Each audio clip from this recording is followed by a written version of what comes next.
Good evening, ladies and gentlemen. Welcome to the program this evening, Through My Eyes with Professor Bolaji Akinyemi.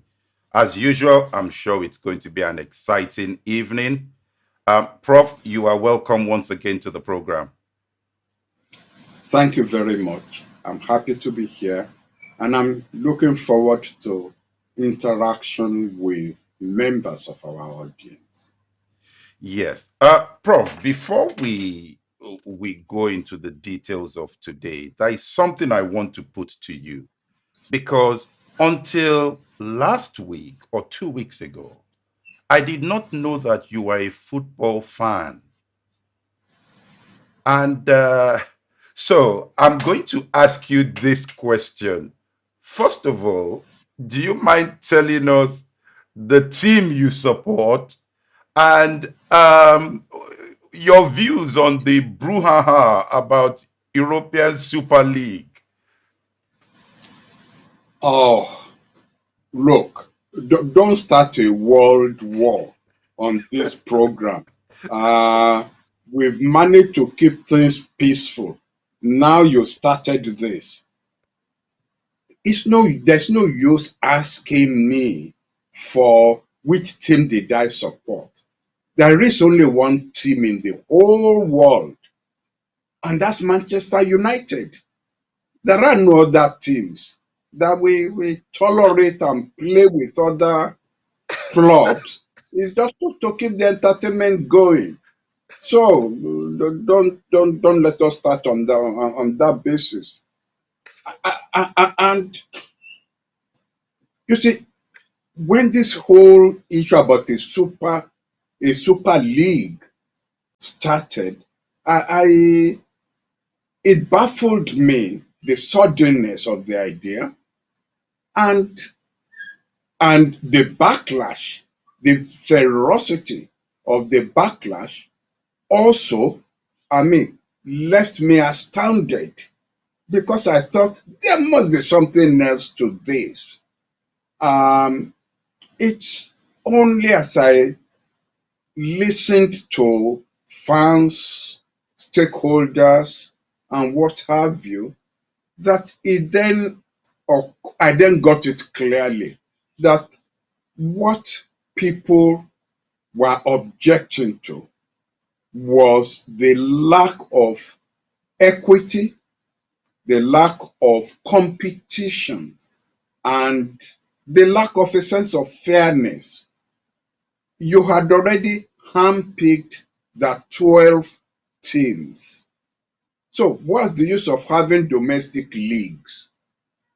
You were not given a chance to a team from the bottom of the league that by some, miracle ends up on top of the league and then qualifies thereby for the Champions League. You had handpicked the 12 that will always be there. And I think it was this lack of equity, lack of competition, lack of fairness that people really were objecting to. Of course, in addition to lack of consultation. And the ferocity of the pushback clearly shows you that football is more than football. It's a war by every definition of war, except the weapons, the ball in the middle of the field, the 22 legs playing, and of course the referees who are not always fair, especially when they award, a penalty against Manchester United, or they deny Manchester United a penalty that will have allowed us to win the league in Britain. That's when they are not fair. But now, like a storm blowing up in the middle of the sea, it's come with all ferocity, it's died down, and we're looking forward to a good weekend of good football, With a whether blue it's jersey. with Pardon? a blue jersey. Is that what you were I saying? read that. I read that. I beg your pardon. Oh, So fine. I will be happy to have another good weekend of good football. fantastic, fantastic. Thank you for that, Prof.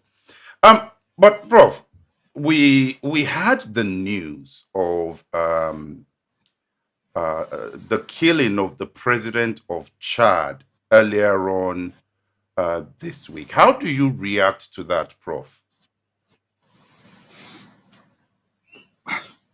This is what keeps diplomats and scholars awake, cracking their brains to decipher the riddle that is going on in Chad. It was Winston Churchill, I believe, who described what was happening in was in Moscow as an enigma or wrapped up in a riddle or some sort flowery language. Um, all that we know is that it was in character of the former president of Chad, who was a military officer, a very strategic military man, to leave the presidential office and go to the front with his troops to fight against rebel armies. He's done this not once, not twice, several times. And his very presence, plus, of course, the experience of the troops, had often made a determining factor in driving back uh, rebel militia in Chad. So one is not surprised at his presence on the war front. One is not surprised. Now, questions. Is it accidental that this time he was shot? Was he shot by the rebels, or was he shot by his own men accidentally? Was he caught in the crossfire between his men and the rebel militia? And if he was caught in the middle, was it accidental, or was he shot at the back deliberately by his own men?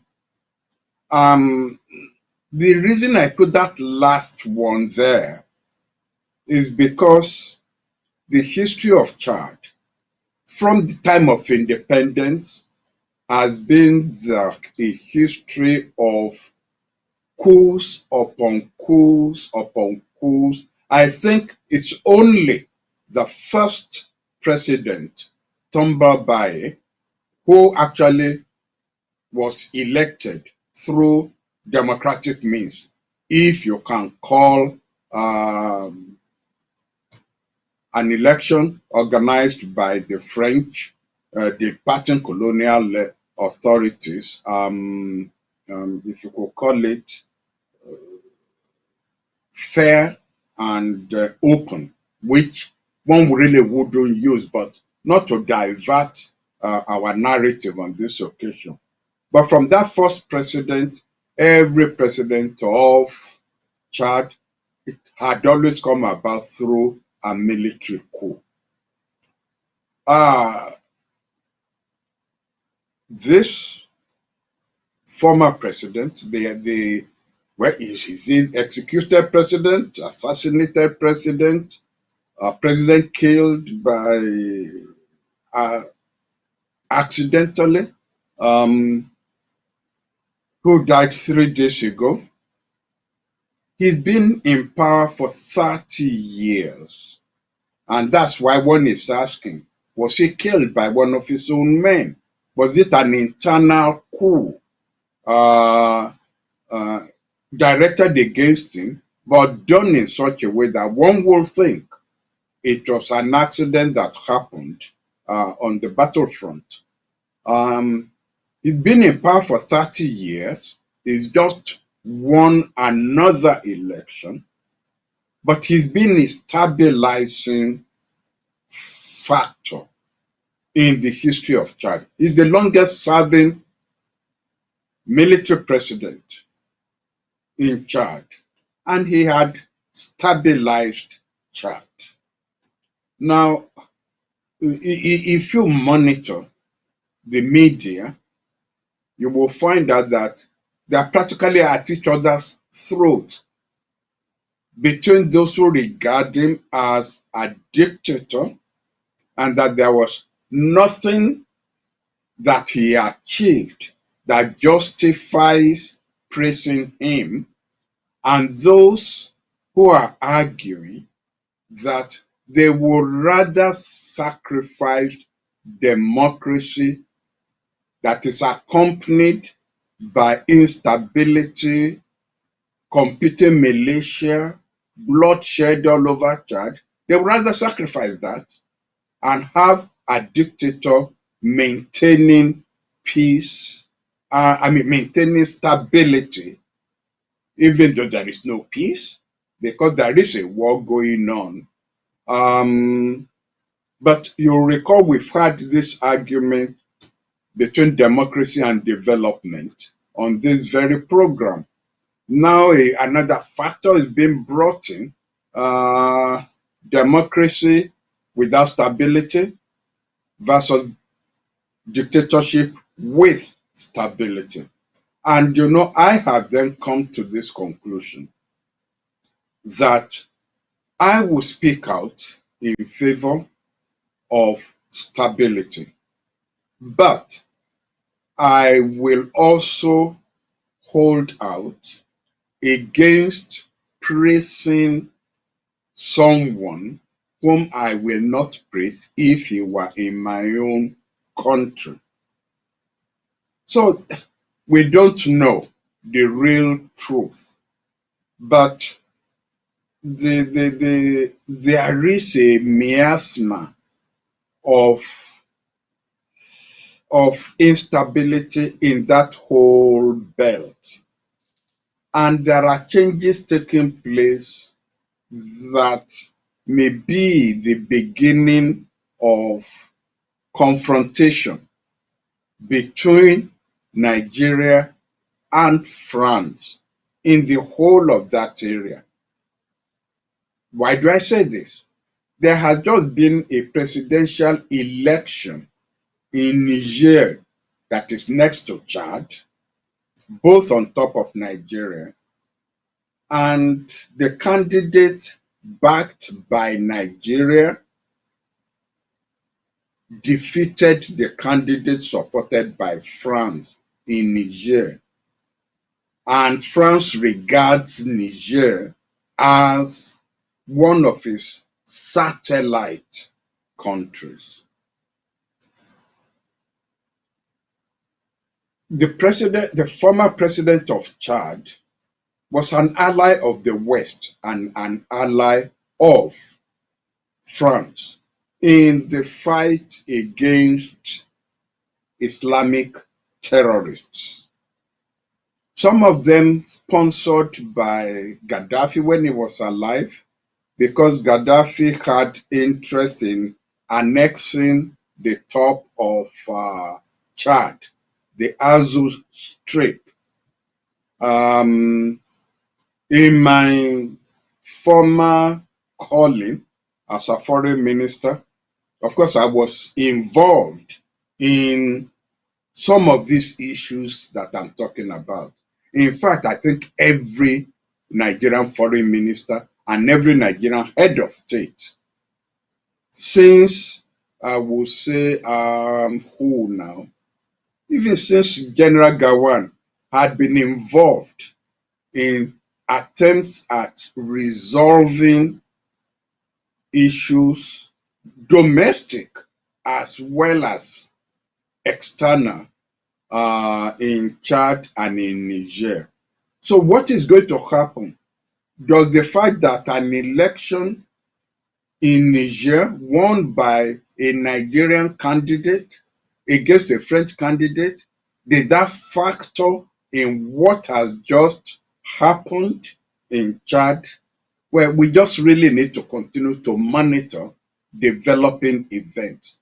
There are those who wonder why his son would be appointed an interim president, a step that took place because the military immediately stepped in and dissolved the National Assembly, dissolved the cabinet, because under the Constitution is the President of the National Assembly who should have immediately stepped in as acting president. But then the military took the view that the death of the former president had created a situation of disorder, instability in the country, and that perhaps only having his son as interim president uh, to capture and use the image and gravitas of his late father to calm events in Chad, that having the boy, who is a four-star general, as interim president was the only solution, immediate solution to the problem. We have more questions than answers because in diplomacy, uh, as well as in co-making, secrecy, deception are factors which must not be overlooked. Uh, Prof, there is a point you raised there in terms of the role of Chad in that region. And I want to put a question to you, particularly um, given some senior defense officials in some of the countries surrounding Chad are starting to raise concerns that any sort of prolonged instability in that region is going to cause an influx of rebel forces, potentially from Libya, into some of the countries south of Chad. What are your views on that, Prof? I think it's too late um, for such concerns to be raised. Like I said earlier, Chad had never known peace. It been buffeted and savaged by militias and rebel groups since it became independent. And that's how, that's why I said the very first president elected under an election conducted by the French, that's been the only civilian president elected through election that they've ever had. He was overthrown by General Malou, who ended up, after some years, seeking asylum in Nigeria. And then you've had Gukuni Wadai, who was a militia group who became president, only for him to be overthrown by Hissin Habre. I met all these people. Hissin Habre, who is now in prison in Senegal for crimes against humanity. He was then president for some time until he also was then overthrown by this president who's just been assassinated after ruling for 30 years. But at least he gave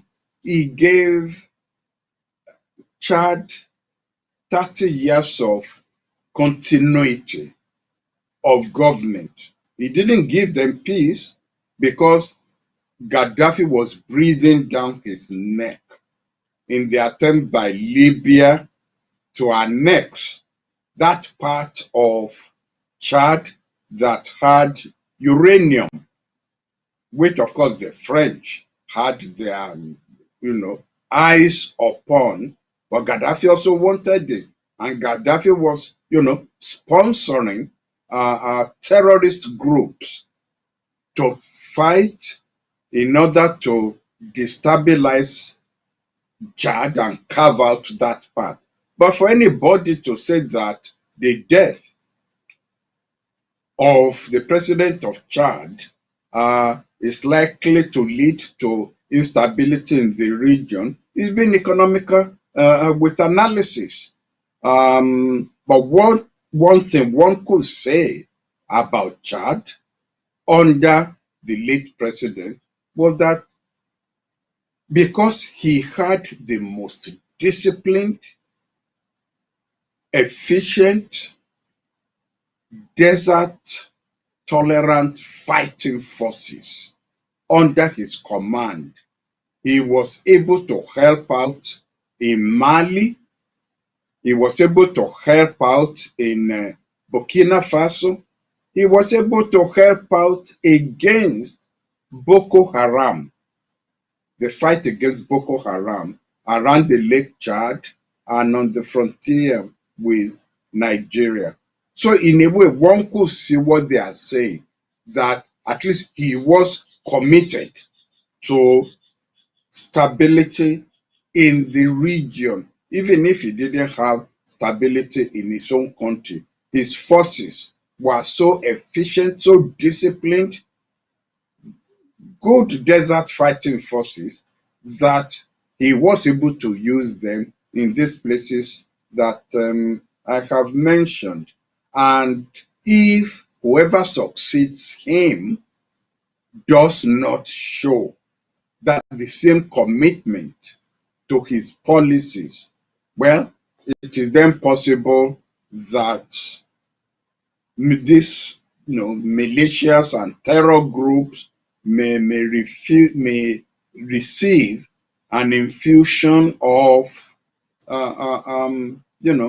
new vitality in the fight against established government. Let me say one more thing.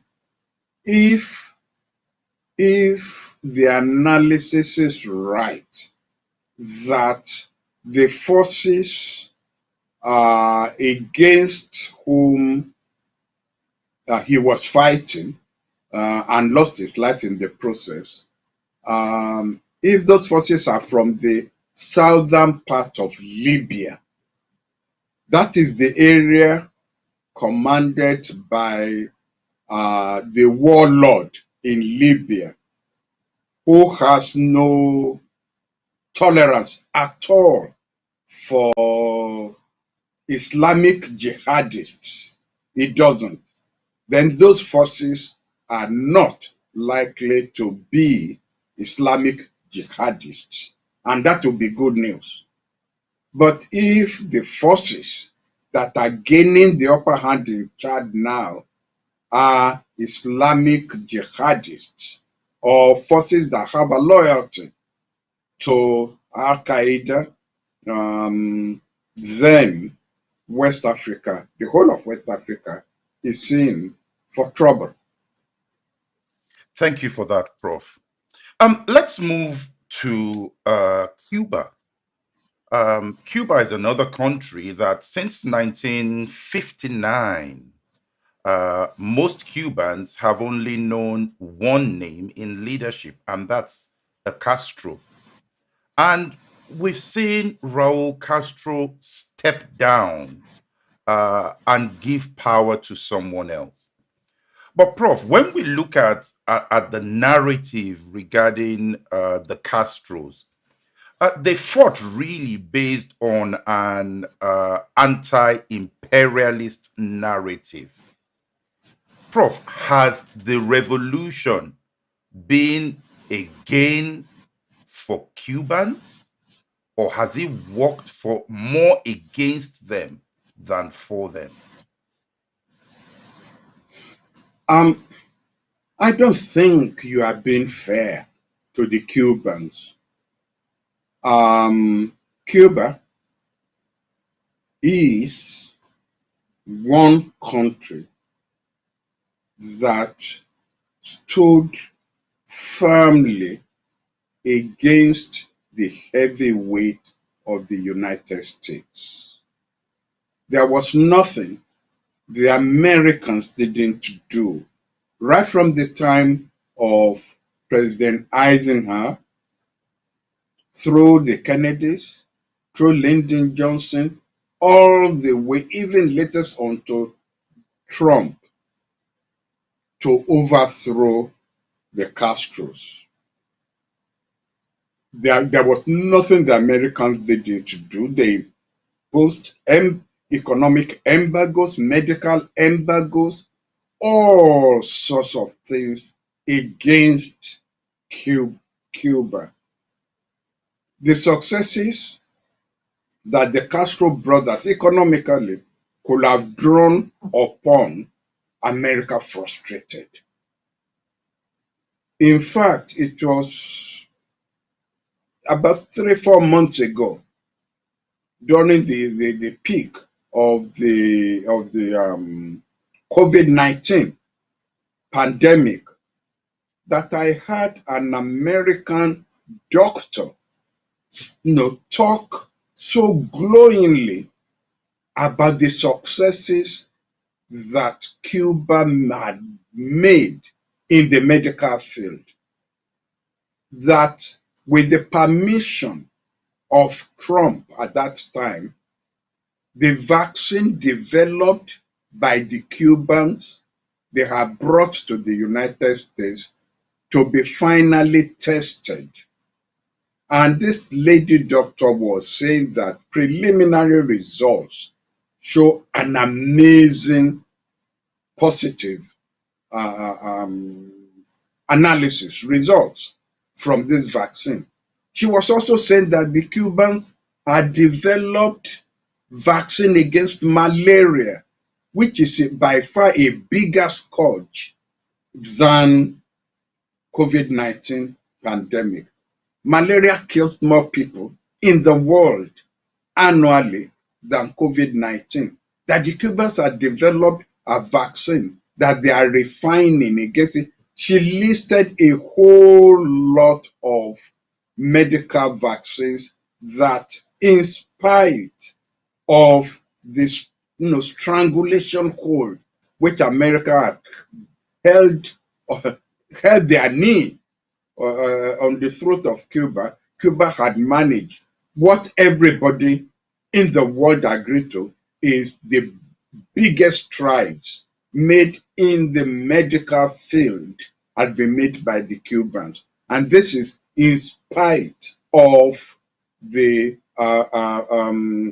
sanctions which America had imposed. So you can imagine the strides they would have made economically, the strides they would have made socially if the United States had not imposed sanctions against them. But the United States was determined that Cuba would not succeed, so that they will not be an example, a positive example to other countries in Latin America. So it was like saying to them, what we are doing to Cuba, we will do to you if you try to go down the road Cuba has gone with, in spite of the successes that Cuba had made. So I do agree with you that it's been harsh on the Cuban people. Their development had been set back economically and probably socially. Only God knows how many decades.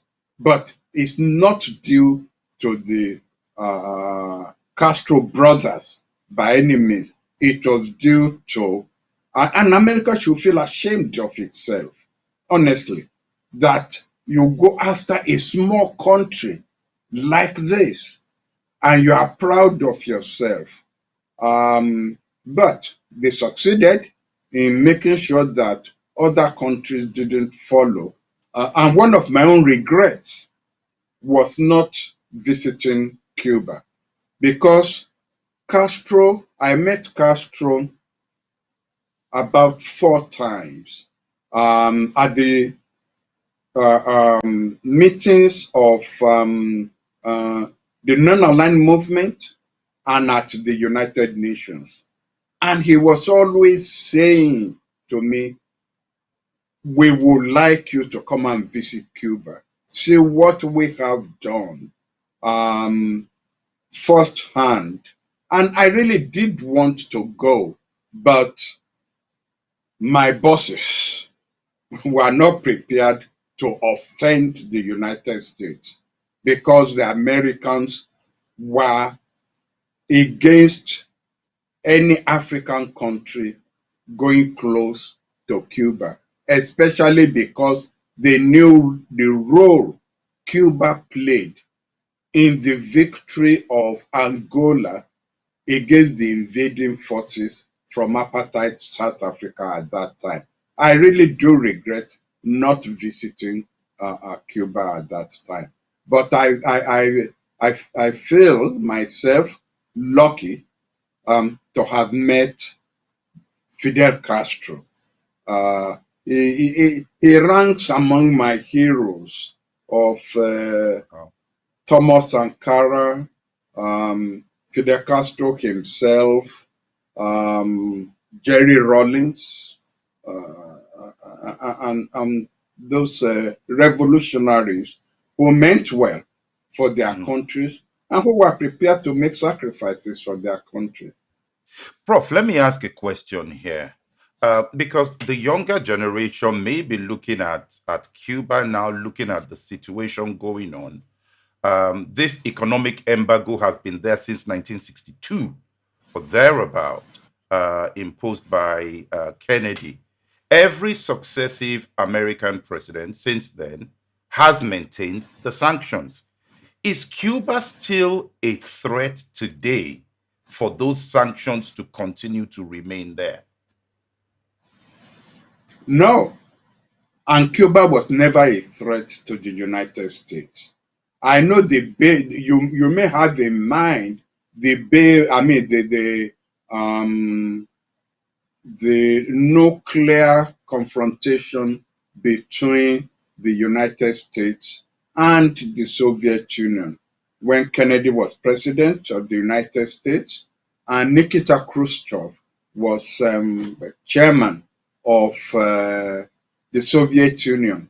But don't forget that the Soviet Union moved missiles into Cuba after the United States, under President Kennedy, tried to overthrow the Fidel Castro through the Bay of Pigs invasion, where the CIA trained Cubans, armed them, and supported them, launched them on an invasion of Cuba, but they were defeated because, and one must give him credit for this, Kennedy refused once he saw that those people, the rebels, had no support domestically. He refused to allow American Air Force to be used in Cuba.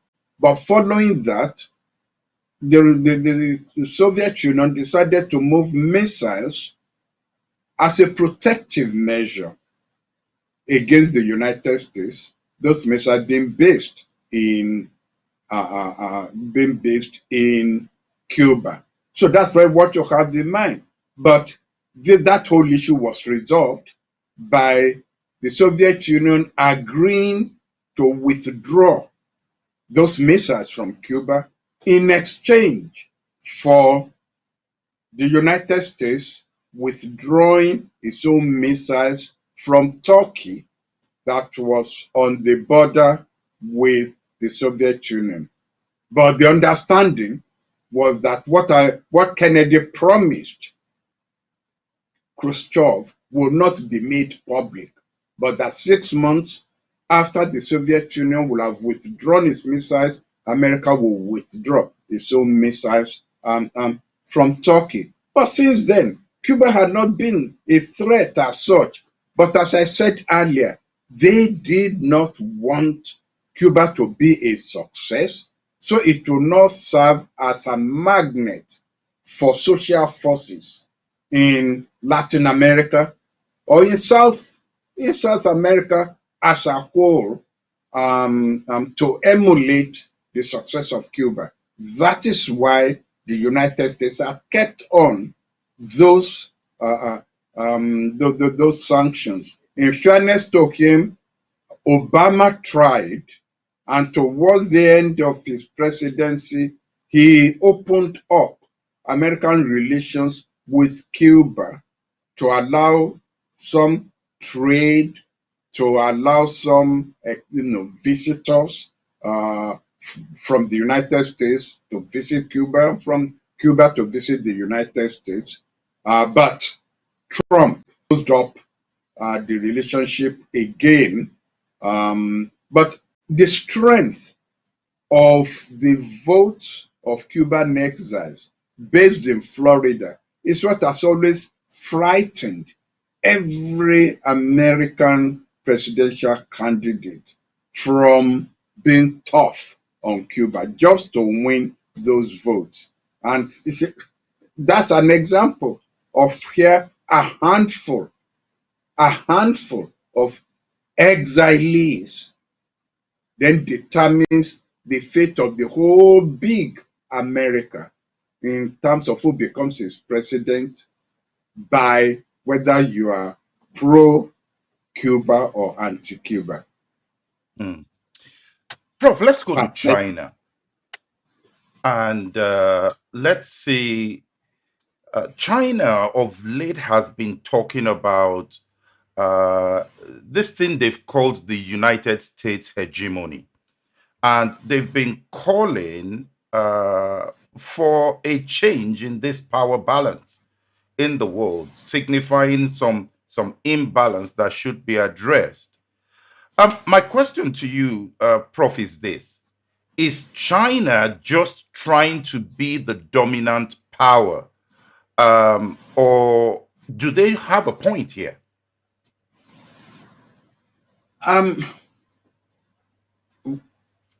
When you put it that way, the answer is yes, they do have a point, but it's more complicated than that. Several times on this program, I have explained that the United States is still the dominant power in the world and has created a world order in its own image, but that the United States is descending while China is ascending. And as China is ascending, it also wants to create, it wants a recreation of the world order that fits its own vision and that enhances its own status in the world and its aspiration to be the leader of this new world order.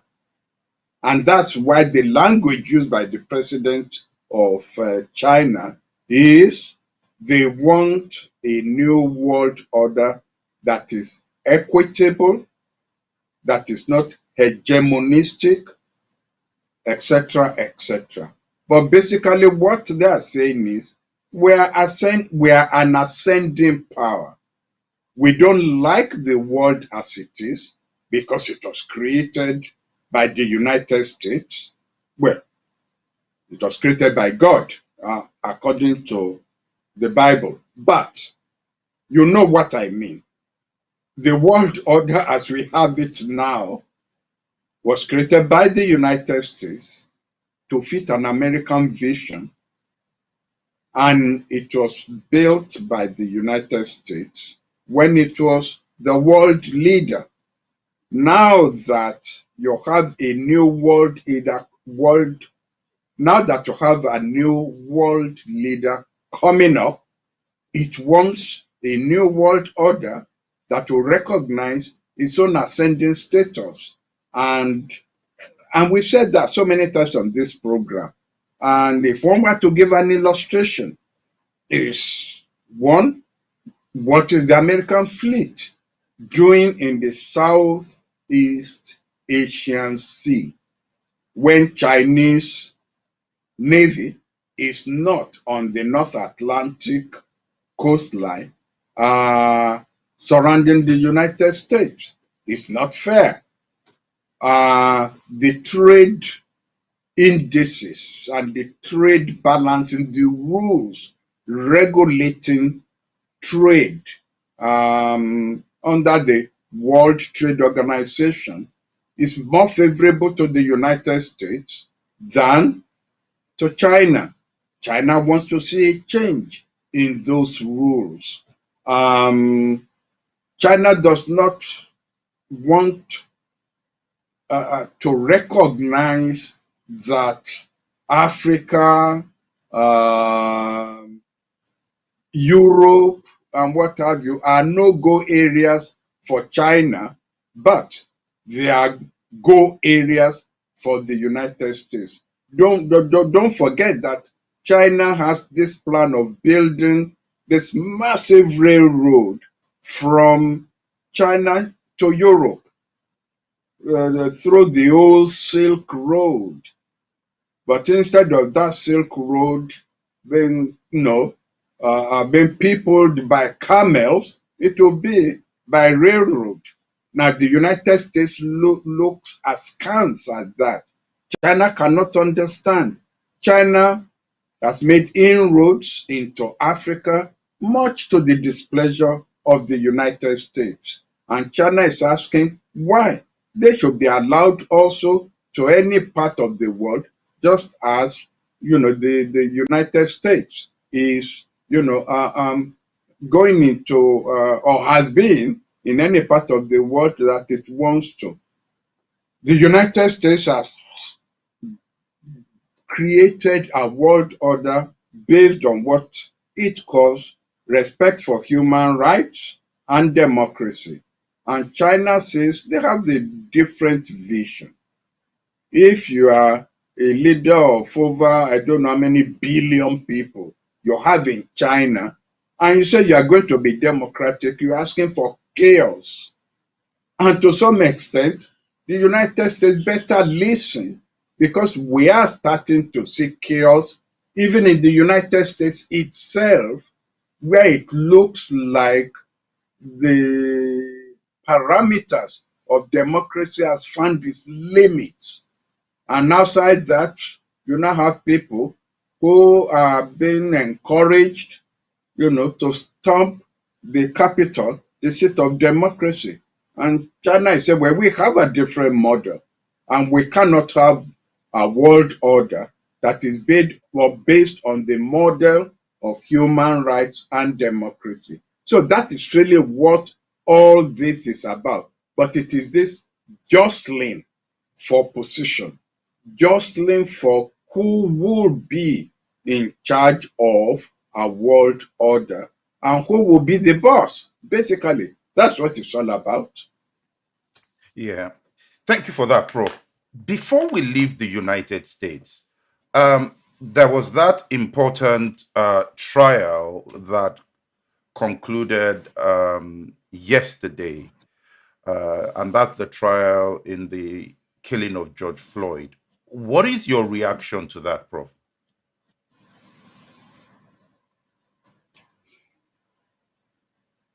Of course, I welcome the result of the trial. I welcome the decision of the jury, and I do congratulate them for their courage. I mean, even though the 929 famous video are so convincing that their cold just have been only one decision by the jury. But then strange things had happened in the United States before. But the same day that you had that decision, a young girl was shot by a policeman, I believe in Ohio. 17-year-old girl, even though she was carrying a knife, let us state that.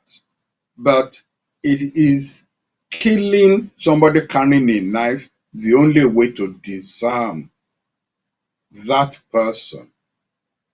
I say no. I say this because if, while welcoming the decision of the jury, I will want to emphasize the fact that it is not in every confrontation between the police and the person and a person of color that the police will always be wrong and the person of color will always be right. In the case of George Floyd, yes, the policeman deserved to be found guilty of murder. In the case of there was another case involving a white police woman who had arrested and was trying to handcuff a young man of color who broke away, got into his car, and tried to drive off. And the white policewoman, she said she made a mistake. Well, whether she made a mistake or not, it's neither here nor there. But I think she was right to have tried to stop that driver driving off. Because, this almost became an issue in the George Floyd's trial. Was he trying to resist arrest? Was he, fighting the police back? So I think we should keep it at our mind that not all policemen are devils and not all peoples of color are saints. We must be careful about rushing to judgment. But we still have a long way to go in finding the right balance between the interaction between the police and the colored community or the community of colored people. The police should stop behaving like invading forces. They should aspire to be friends of the community. It's only when you are friends of a community that you can adequately police that community. But it is also incumbent upon leaders of the community, whether religious leaders, civil rights leaders, and what have you, to embark for on a campaign within the community of colored people to change their mindset of the need to obey the law, the need to regard they need to respond to whatever new gestures will be coming from the police community itself. But I think the George Floyd's decision was a right decision. And I hope the judge is not going to spoil it all by imposing minimum sentences because there are usually guidelines. Everybody's been talking about 40 years for this offense, 20 years for that offense, 10 years or fine for the manslaughter charge. I pray that the judge will resist the temptation to go in for the minimum sentence guidelines and impose that there are enough grounds to impose maximum sentences in this case. It was killing willfully done. Mm. Prof, let us end with Africa. Let's come back to Africa. And there's this issue going around and some still refer to it as the jollof rice battle between Ghana, Nigeria, and the fact that we're now starting to see a lot of tech companies uh, and other companies as well, not just tech actually, moving away from Nigeria, going to South Africa, going to Kenya, Ghana for their headquarters. Twitter has just announced that they're going to Ghana. And a lot of people have been raising concerns. What's happening with Nigeria? What's your view on the choice of Ghana in that scenario, Prof? Well, I think investors will go to where their investment will be safe. They will go to where there is a dispute. They can rely on the judiciary um, to apply the law as the law should be applied. They would like to situate in a country where the administrative decision making process will be less cumbersome, will be will not be afflicted by corruption, and where decisions will be taken when and if it should be taken. Obviously, foreign investors are coming to a conclusion that these factors are not, uh, or these factors are more present in whether it's Ghana or Kenya, or wherever, South Africa, and so on. And I believe that Nigeria, the Nigerian authorities should actually do a lot of soul searching as to what is it that is driving foreign investors to find an acceptable haven in Ghana. Even if we move away from investors, was it not Stevie Wonder who got fed up with racism in the United States and wants to move to Africa? And he has picked Ghana as a home, even though DNA tests does not show that his ancestors come from Ghana, but they came from Africa, and he has picked Ghana as being more representative of Africa than anywhere else. And I'm not surprised, because the only country, the only African country that turned up with kente cloth at the funeral of George Floyd was Ghana. Nigeria didn't show up there. So to that extent, I think that the fault is in the Nigerian stars.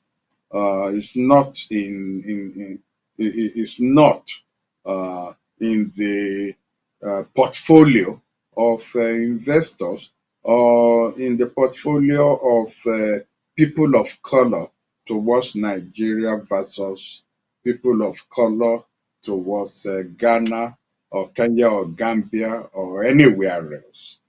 We will have to change our mindset, our body language, and make our country. And you see, what is available in Nigeria is so obvious that we don't even need to do any marketing to make ourselves available. But the way we are behaving is demarketing Nigeria, is making the positive attributes that Nigeria can offer is not a nullity, so that when decisions are being taken by these multinational companies, they find it easy to simply overlook the fact that their market is in Nigeria, is still going to be in Nigeria. Let me end up on this note. Why I'm not losing too much sleep uh, on this matter is that I believe that sooner or later we will get our act together in Nigeria, and these companies will then find out that a market of what, 200 million people is by far more profitable to them than a market of 50 million or whatever have you. There is no way that the market of Nigeria will be overtaken by the market of any of these African countries. It's just going to be a matter of time, with a little bit of help from my friend, as the Beatles will say. And Prof, don't you dare ask me who is my friend. I was just about to ask you that that question, but I wouldn't. I wouldn't. Um, Prof, thank you so much for this evening. We have literally just about 30 seconds left. I don't think we'll be able to take the questions on Russia, but there is an important report that came out in the United Kingdom, Prof, that maybe we can start with that next week. And this is the point around the commemoration of people who fought, Commonwealth soldiers who have not been recognized in this report that was released by one of the bodies here in the United Kingdom. Some are calling it one of the biggest issues of racism in recent times. It affected Blacks and Asians. I would like to get your view on that next week, Prof, just to see, enlighten us on that position. But with that, we've come to the end of the program this evening. Once again, Prof, thank you so much. To the viewers on across the channels, thank you for being there. We'll be back again next week. Prof, any final words? Katanga. Absolutely. Thank you. See you next week.